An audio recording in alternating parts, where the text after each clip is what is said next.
1907 تم إنشاء نادي اسمه النادي الأهلي. النادي الأهلي اللي تم إنشاؤه من 1907 حتى الآن بيقدر يكون تم 116 سنة، والنادي الأهلي في 116 سنة بيقدر يتوج ب 150 بطولة. علشان النادي الأهلي يكون هو الأكثر تتويجا بالبطولات في العالم عبر التاريخ، إنجاز ما بعده إنجاز، إنجاز بيحسب لمنظومة رائعة، منظومة قوية، منظومة قادرة إنها دايما تنافس نفسها انها تنجح اكتر من السنه اللي فاتت. فانت دلوقتي قول لي في الكومنتات مين النادي الانجح من النادي الاهلي، اللي الاهلي بيقدر يحقق 150 بطوله.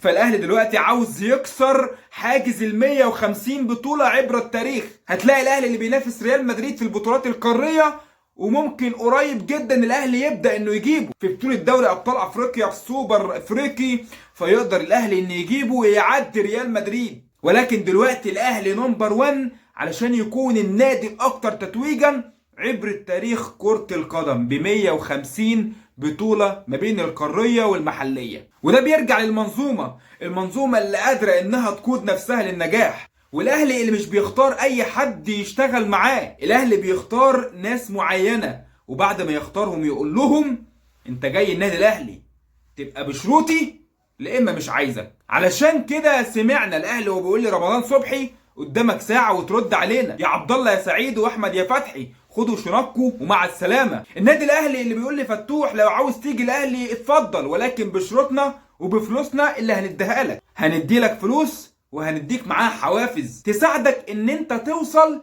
للفلوس اللي انت عاوزها في النهاية. ولكن انك تاخد فلوسك مرة واحدة ولوكشة واحدة على الترابيزة، فده يا معلم مش عندنا. انت هنا في منظومة الاهلي بديك مقدم عقد انا بحطه لك، وبعد كده هقول لك حقق لي بطوله كذا، اعمل لي اسيستات، ساهم في مساهمات كتير، ولو قدرت تعمل نجاحات لنفسك وللفريق ساعتها هقدرك، لان انا النادي الاهلي اللي دايما بقدر. ولكن ده ما حصلش، وفتوح بيروح ياخد 25 مليون على الترابيزه في نادي الزمالك، بس الزمالك ما بيقولوش انا عاوز بطولات ودي حوافز وده كذا علشان يساعده انه ينجح. يعني كده اللاعب في الزمالك بياخد فلوسه كاش وبياخد فلوسه على الترابيزه وبياخد وضامن ان فلوسه موجوده، ولو مش موجوده يرفع قضيه على الزمالك.